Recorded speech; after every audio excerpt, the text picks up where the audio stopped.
قوم کے لیے کرنا چاہیے تھا. جب پیسہ آ رہا تو ہم اپنے آپ سے باہر نکل جا رہے ہیں. لیکن شاید ایسا محسوس ہو رہا ہے کہ ہمارے پاس پیسہ آتے ہی ہم کہیں نہ کہیں بھٹک رہے ہیں اللہ کے بتائے ہوئے راستے سے.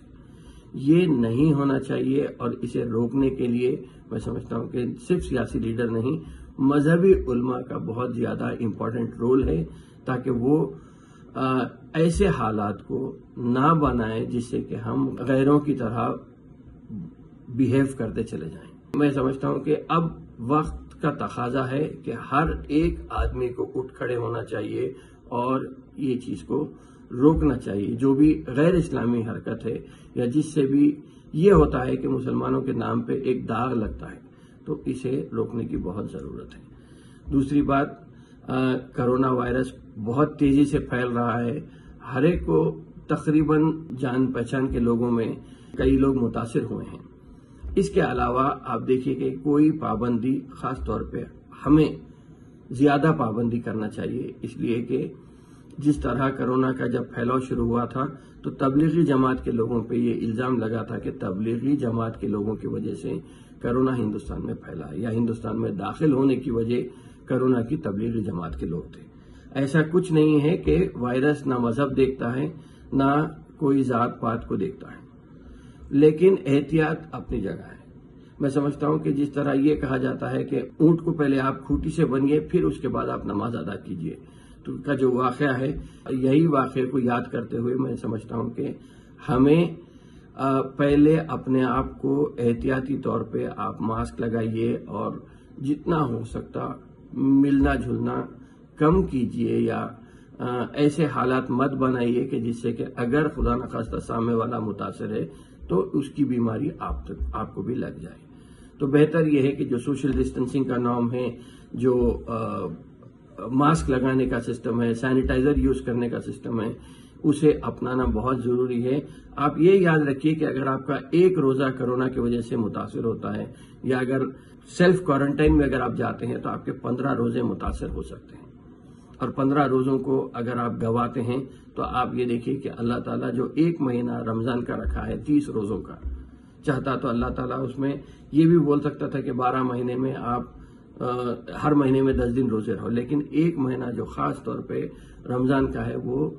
اسے مس کرنے کی نہ چانس لیجئے نہ کوشش کیجئے کہ اگر خدا نخواستہ آپ کو کورونا لگ گیا تو یہ روزے مس ہو جائے. تو بہتر یہ ہے کہ ہم احتیاط کرتے ہوئے اپنے آپ کو صحیح طریقے سے ایک اچھی زندگی بلکہ پرنسپل زندگی گزارنے میں ہم اپنے آپ کی مدد کریں، سیلف مدد کریں، تو ہی میں سمجھتا ہوں کہ یہ کرونا کو ہم اس مرتبہ ڈیفیٹ دے سکتے ہیں. میں نے گزشتہ پروگرام میں کہا تھا کہ شاید ہو سکتا کہ 17 تاریخ کے بعد سے نائٹ کرفیو کا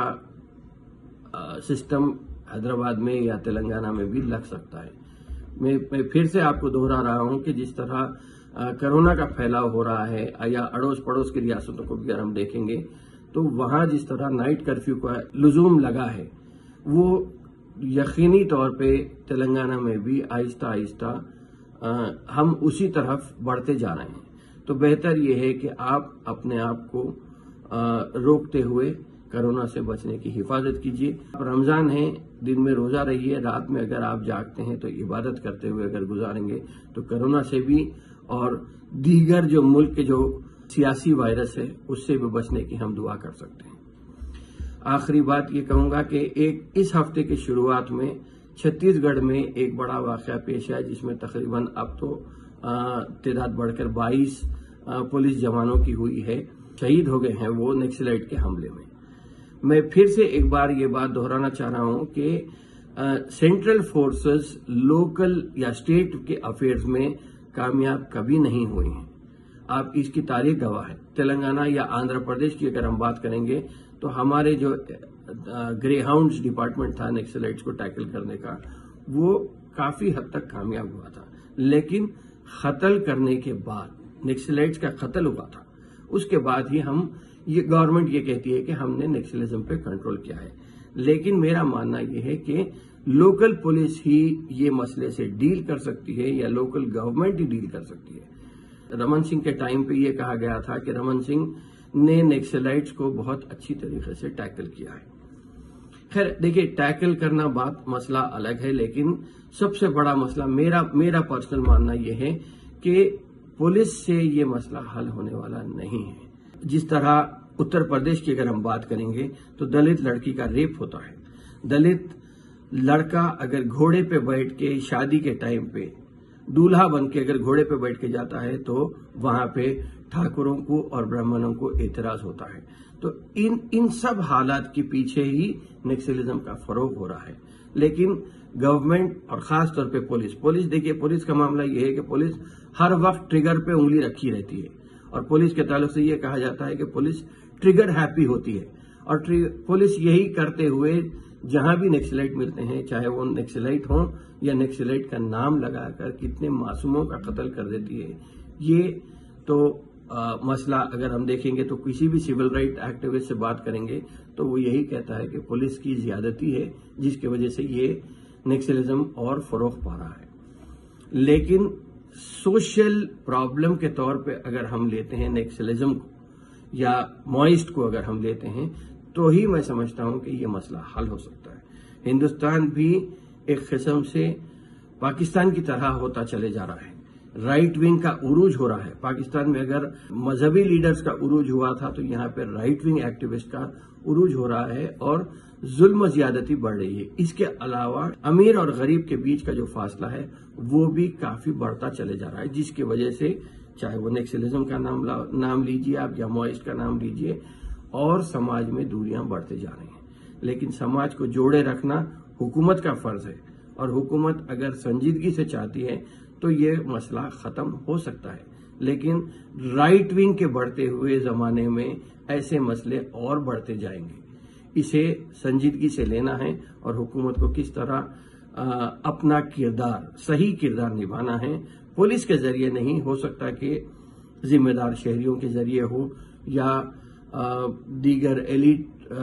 سیکشنز آف دی سوسائٹی ہوں، ایڈوکیٹس ہوں، ہیومن رائٹس ایکٹیوسٹ ہوں، ان سب کو ساتھ لے کر چلنا ہے تاکہ اس مسئلے سے یا انسرجنسی کے مسئلے سے